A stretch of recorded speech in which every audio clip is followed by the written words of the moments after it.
क्या आपने कभी सोचा है अगर आप खुद से ही मिल जाएं, लेकिन आपका दूसरा रूप आपसे ज़्यादा खतरनाक हो। आज की कहानी में हम मिलेंगे एक ऐसे लड़के से जिसे उसकी नानी की छत पर मिलता है एक पुराना शीशा जो सिर्फ चेहरा नहीं, चेहरे के पीछे का सच भी दिखाता है। हेलो गाइस, मैं हूं फोकस बंदा, एक बार फिर लौट आया हूं एक और सच्ची और डरावनी कहानी के साथ।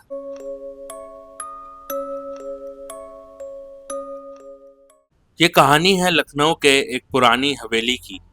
आदित्य अपने माँ की ट्रांसफर के बाद वो अपने नानी के घर रहने आया था, जो कि 150 साल पुराना घर था, जिसमें कभी नवाबी लोग रहते थे। घर में सब कुछ साधारण था, बस एक छत थी जहाँ किसी को जाने की इजाजत नहीं थी। नानी कहती थी, बेटा छत पर मत जाना, वहाँ वक्त रुक जाता है। आदित्य हंसने लगा और कहता, वक्त रुक जाता है मतलब नानी, आप भी ना कैसी बातें करते हैं। नानी के घर आए हुए आदित्य को 4 दिन हो चुके थे। पहले 2-3 रात सब कुछ बिल्कुल नॉर्मल था।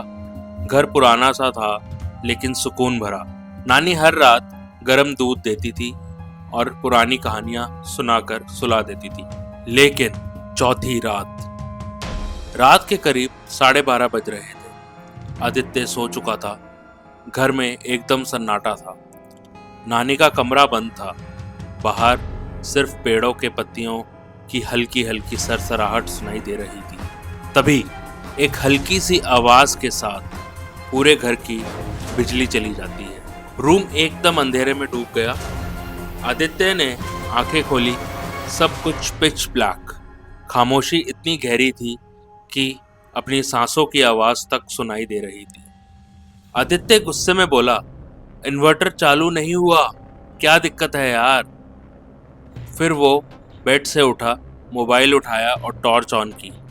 मोबाइल टॉर्च की सफेद रोशनी अंधेरे को काटती जा रही थी, जैसे अंधेरे पीछे हट रहा हो। लेकिन हर कोने में कुछ छुपा हुआ सा महसूस हो रहा था। घर के कोने कोने में एक अजीब सी ठंडक छाई हुई थी। तभी वो छत पे चला जाता है और वहां उसने देखा एक पुराना शीशा एक कोने में पड़ा हुआ था।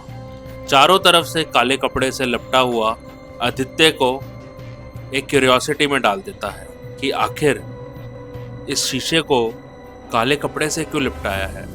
क्यूरियोसिटी में उसने शीशे के ऊपर से कपड़ा हटा दिया और उसी वक्त एक ठंडा झटका उसके शरीर से गुजरा। शीशे में से उसने अपना चेहरा तो दिखा, पर उसका रिफ्लेक्शन मुस्कुरा रहा था, जबकि आदित्य बिल्कुल सीरियस खड़ा था। आदित्य ने आंख मारी मजाक में, पर मिरर में उसकी रिफ्लेक्शन उसी मोमेंट चेहरा थोड़ा टेढ़ा करके उस पर घूर गया। उस नज़र में कुछ अजीब था, जैसे वो रिफ्लेक्शन जीवित हो और अंदर से उसे जान रहा हो। आदित्य डर के मारे पीछे हटा। जैसे ही उसने अपना कदम पीछे लिया, उसी वक्त मिरर में लिखा था, अब जब तुमने मुझे देख ही लिया है, मैं इस शीशे के पीछे नहीं रह सकता, मैं अब बाहर आऊंगा। आदित्य डर के सोचने लगा, ये क्या था? क्या मैंने कुछ अजीब देखा अभी? मोबाइल टॉर्च हाथ में लिए वो तेजी से सीढ़ियां उतर के नीचे आया। हर कदम पर ऐसा लग रहा था जैसे कोई पीछे पीछे सांस ले रहा हो। लेकिन जब वो पलट के देखता है, वहां उसे कुछ नहीं मिलता है। नीचे आके उसने अपने कमरे का दरवाजा जोर से बंद किया। दरवाजा लॉक करके बैठ गया। हाथ कांप रहे थे। रूम अंधेरे में था, सिर्फ मोबाइल की एक हल्की रोशनी थी। वो धीरे धीरे बिस्तर पर चढ़ा और ब्लैंकेट के अंदर छुप गया, जैसे कोई बचपन का डर वापस लौट आया हो। आंखें बंद की, लेकिन दिमाग में वही रिफ्लेक्शन, वही आंखें, वही आवाज गूंज रही थी, तुमने मुझे देख लिया है, अब मैं बाहर आऊंगा। उसने अपना सर तकिए में दबा लिया। लेकिन नींद बहुत देर बाद आई, और जब आई तो बिना सुकून की। अगले दिन जब वो सो के उठा, सब कुछ शांत था। आदित्य के चेहरे पर थकान और बेचैनी साफ दिख रही थी। उसने रात को जो देखा उसे सपना समझकर इग्नोर करने की कोशिश करने लगा।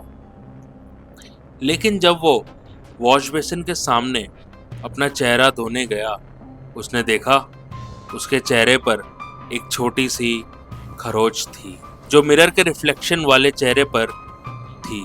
जब उसने अपना हाथ मिरर के अंदर तक मारा तो लगा जैसे हाथ ग्लास के पीछे से गुजर जा रहा हो। वो सिर्फ एक साधारण दीवार नहीं, बल्कि कुछ अजीब सी रहस्यमयी चीज थी।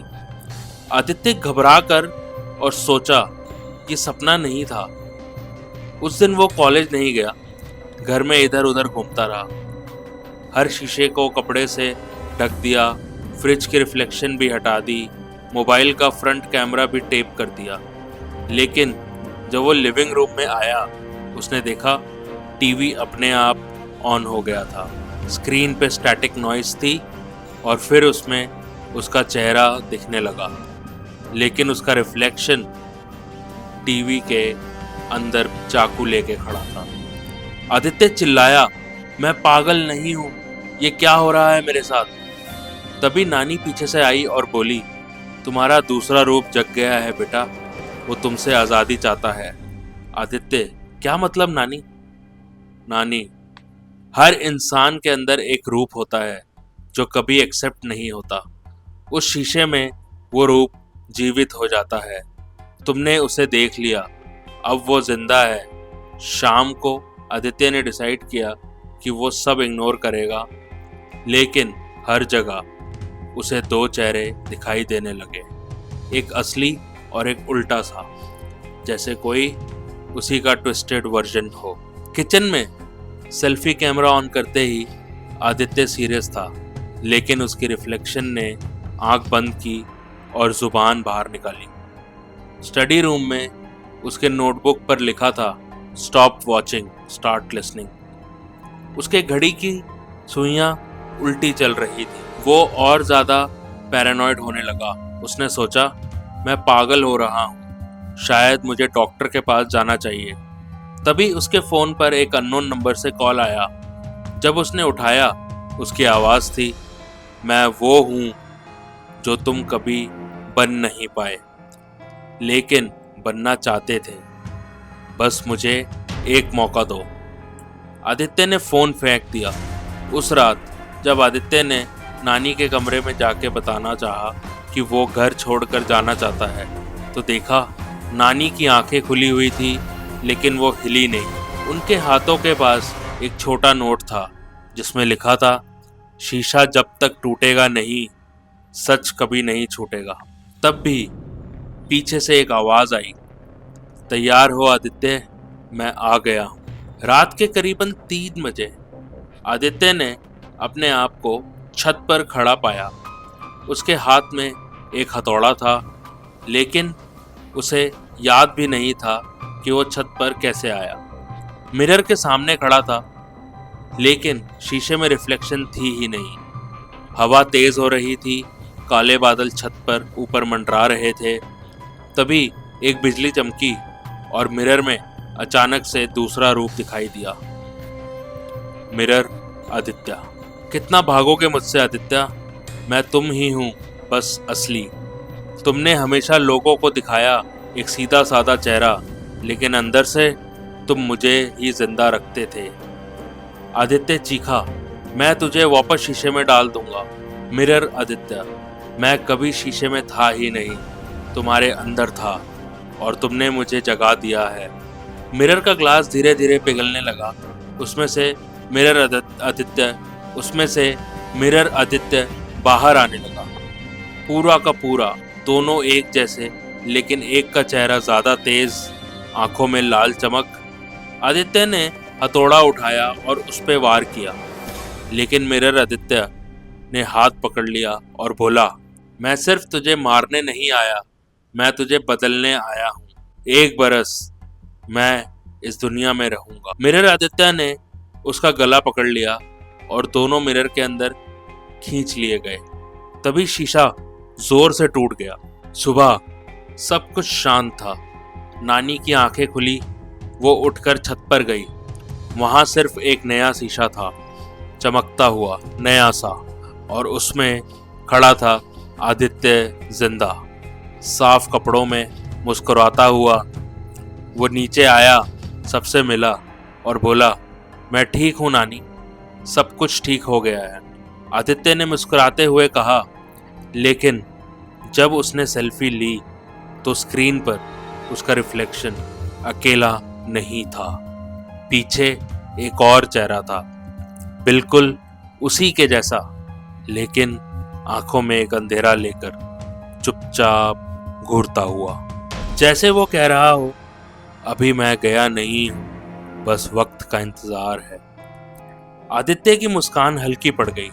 उसने फोन बंद किया, लेकिन उस रिफ्लेक्शन की आंखें अब भी स्क्रीन में थी, जिंदा, जागती हुई और पलक ना झपकाती हुई। कभी कभी हम जिस चीज से सबसे ज्यादा भागते हैं वो हमारे अंदर ही होती है, और अगर गलती से उसे जगा दिया जाए तो ना जाने कौन ज्यादा असली है, हम या हमारा अंधेरा। अगर आप भी किसी शीशे में अपना कुछ अलग ही रूप देखें तो आंखों से नहीं, दिल से देखिए, वरना वो रूप बाहर आ सकता है। थैंक यू दोस्तों। अगर और ऐसी असली हॉरर कहानियों के लिए please like, share and subscribe करें फोकस बंदा को, जहां आपको मिलती है वो कहानियां जो कहीं ना कहीं किसी ने जानी है।